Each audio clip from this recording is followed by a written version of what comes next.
Hey guys, welcome back to another episode of Book to Block, the series where I bring my fantasy novel to life in Minecraft, one block at a time. In the last episode, I started building this massive mountain range that you can see behind me, and by the end of the episode, I'd finished almost half of it. Between then and now, I've put in a bit of work and finished the rough draft of the build. I plan to adjust it as I go, as if a build in this area needs something specific for the story, I can change the shape or the block palette of that area on the mountains. But after building this mountain range for so damn long, I want to take a small break, and in today's episode, I'll be building some trees. First thing I had to do was some research. Since the trees I planned for today will be going in a mountain region, I want them to be accurate to this region as in they would be in the real world. So I started by doing some simple searching, and I found that not many trees grow on the top of the mountains like the ones I've built, but they do grow near the base, and the less steep parts, sort of like my transition mountains I have placed in front of the mountain range. The most common tree would be coniferous trees, like pine, spruce, or fir. Since in Minecraft not much distinction can be made in the needles of these trees, they will all kind of look similar when built. So I made some test trees based on some reference images found online, as well as some real-life walks through some local forests.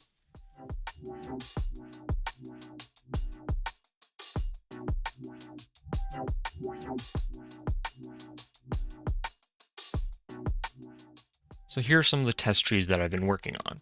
As you can see, I made a second copy without the leaves to show you how I built the trunks of the trees without the leaves. I've made two sets of variants. One set's with the branches, as you can see these ones here, and then this set without, where the branches are just made from the leaves themselves to show the shape. For the first four here, I did a bit of a range of sizes that can be used for different areas depending on how much space is available. For the first one here, it's just a spruce sapling, nice and simple.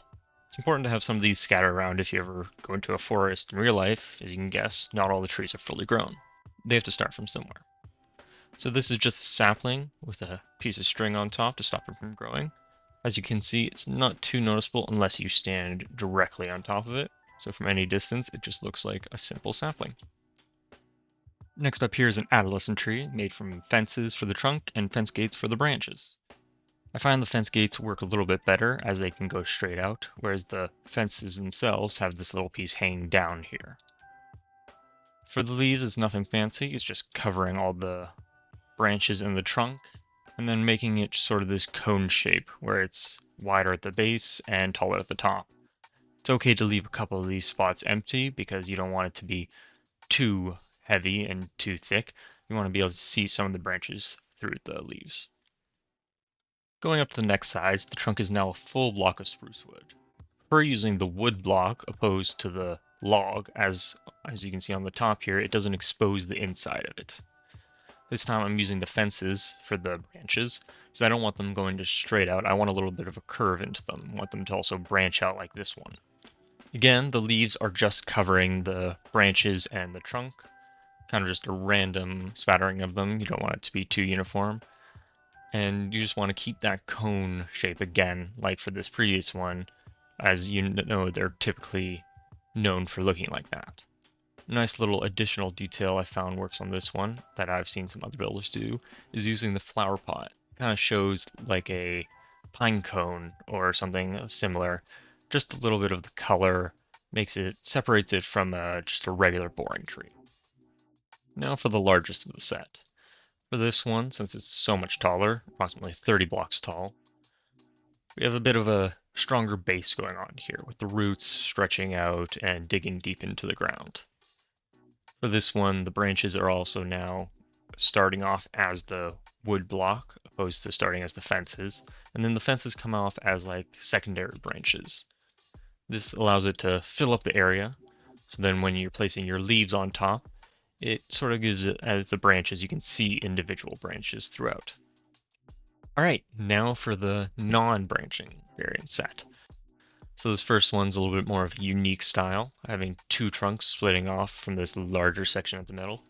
Using these roots again, having these slabs and then stairs to add a little bit of shape, so it's not just so blocky, as in Minecraft it can be hard to avoid, but this adds a little bit like a smoothness through these roots. And then for this heavy center bit to support these two big trunks. All right, for the leaves of this one, you want to just cover up the two trunks here, and as well as this center bit here. And then you want to add little bits of leaves hanging off the edge. Some of these ones make it look a little bit like maybe the wind's blowing them or they're just hanging on by a thread. These you don't want it to be too flat, as in some places you can see if it was like this, that just looks like it's been cut off.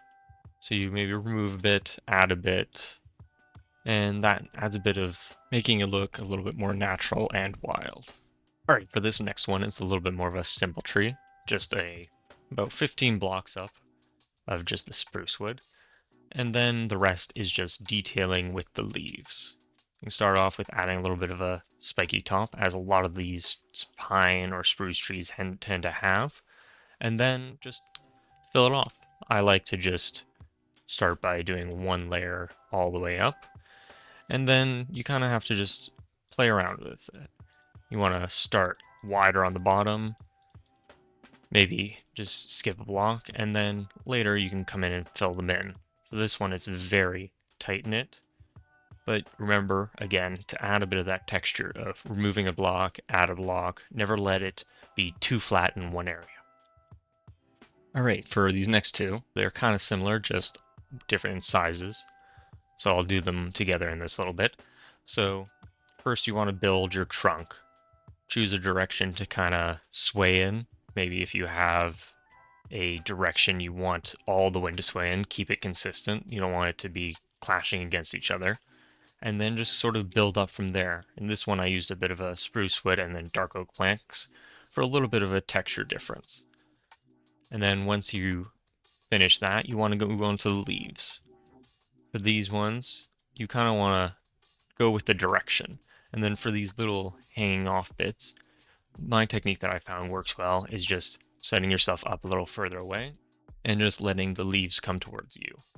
Changing your direction and then doing it again. Make sure to go up and down, change the area that it's coming towards, maybe do one that's you're slightly on the move, and then just continually do these at little intervals. You want to do a couple going each, and then as well on the back, and then stopping around a couple blocks up. So for this one, it was about 4. This one was about 6. Because in nature, when you see these trees, you can usually walk under when they're these large ones. All right, now we're going to take our trees from this test area all the way over to the mountain so they can be placed all around. Easiest way to do that is to turn them into individual blueprints. So first thing you're going to do is you're going to just select the area in which you have your build that you would like to turn into a blueprint. So for this one, I'm going to go around like this.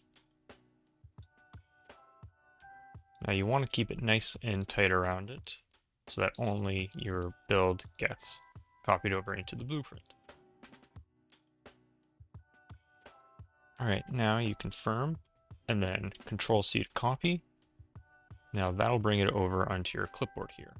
After that, you want to do Control and P, and that opens up this Create a Blueprint. You can kind of take a look at whatever you've selected to make sure you didn't miss out on any important bits.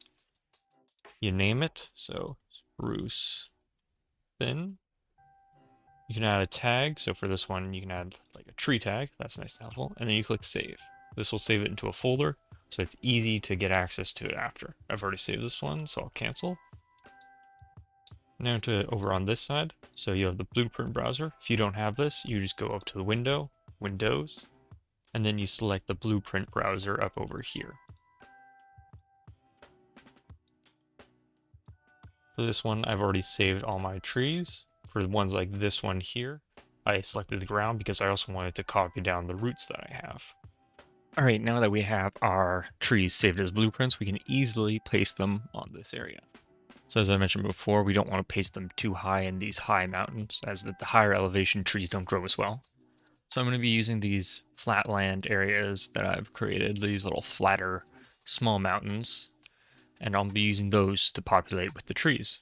So we'll go back into Axiom, and then in our blueprint browser, since I've saved them with tags of tree, I can choose which one I want. I'll go with this one that I did.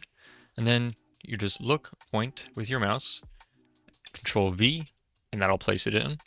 You can then adjust where it is in case if it was floating like this, you can bring it down and then Control V again, and it's pasted. If you wanted to go quick, you can just double tap it.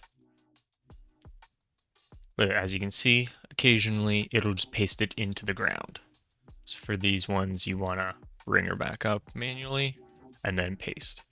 So it might not be the quickest way of doing it, but it gets it a lot faster than manually putting them in each. Then you can grab a different one and paste that one in. See, this one has the root system, so I want to drag it into the ground a little bit. And then for these ones, you might want to come back and add a little bit to make it look like the roots are integrated into the ground a little bit more. Another nice thing you can do with this tool is you can paste it here, and then you can rotate. And then paste here, and now this is the exact same tree, but it is now facing in a different direction. For these drifting ones I've got here, it might not be the best to rotate them too much. You want to only rotate a little bit, so you can have the illusion of wind only in one direction. You don't want them facing each other. Alright, so I've added a couple of trees, different variations using different ones, rotating them around so they don't all look identical. I've gone through and checked any of the ones that have thick trunks or ones that have the roots. Let's see if I can find one. All right, this is good enough. So we got some roots here. Make sure that they're actually in the ground and that they're not exposed like this. You want to make sure to go through and then double check.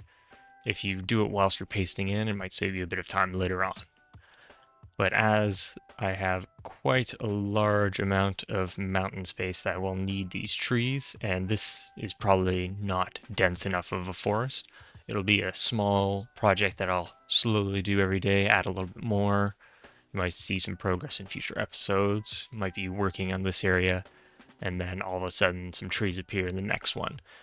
Because I don't, again, like the mountain range, it's a not suitable action for recording, as you don't want to watch too much of that.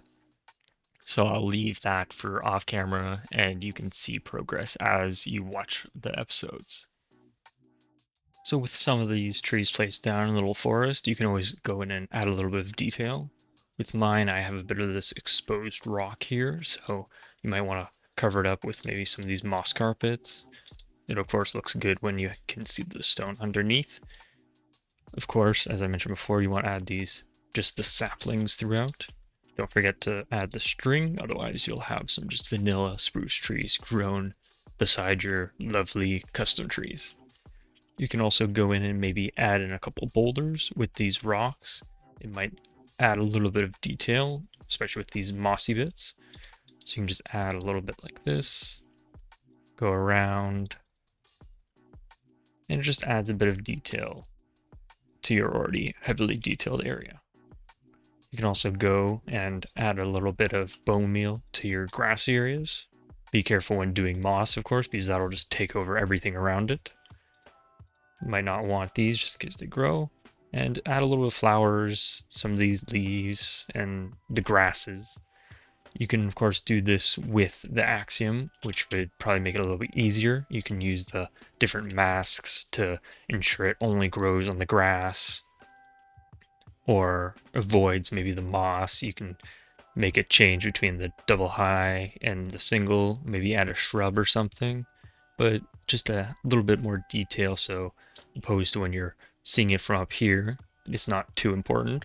But if you want to make it more of an inclusive world, interactive, when you come down here, this looks a lot nicer than just walking through a barren area like this. Alright, so now that we've got the plan for the trees on this little front bit in front of the mountains to give it a bit more greenery, change instead of the light greens of the moss and grass, we have a bit of a darker green. I'll make these a little bit more dense of a forest, as I said, and I'll go around and do this. So for the next episode, I plan to do more of a planning episode, ironically. So I'll plan out where the different villages in the mountains will go, different features like maybe a nice waterfall that's coming from up here. So I'll have like a little lake at the top in one of these little basins that I have. that flows down here into a nice river that goes across the plains. Maybe a village or two that have settled on this nice little river. Have to plan doing the plains so they're not so flat, add a little bit of height in the hills throughout, and maybe even a forest that extends past these little mountains. Little forest, take a chunk out of the plains here, have instead of the coniferous trees, maybe some deciduous or other like oaks and such. Also plan the main village for the starting of my story from the book. That'll start high up in the mountains and as a mining village. And in the story, I mentioned the main character leaves that village and travels through a forest top of the mountains. So right now that doesn't seem possible since it is so sharp and jagged peaks. So I'll go in and flatten out a nice area, make it possible for some trees to grow, for the story's sake, of course. And then, depending on how high I make these little hills that I mentioned before, I might have to adjust the peaks of these mountains so that they're even higher up into the sky to maintain the scale of how giant and daunting these mountains will be. I'll also have to think about the main volcano city. Right now, this is the center of the entire build, but since I didn't make it a perfect circle, the center no longer really exists. So I'll have to choose a nice location that is not too close to the mountains, but not too far onto one side, and plan out where that'll be, because since it's a volcano, it'll have to be producing a lot of lava, and I plan to have that running into a lake that flows into a hole in one of the sides of these mountains here. Alright, even though in this episode we didn't make much physical progress, I feel good about where we are with planning of the trees in this region of the world. As I mentioned, this will be heavy off-camera work to do. If anyone ever has any suggestions for how I can improve my builds, please leave a comment, as I would love to hear from you all. But I think that is where I will end the episode. If you enjoyed, please leave a like and subscribe for more content coming soon. Till next time.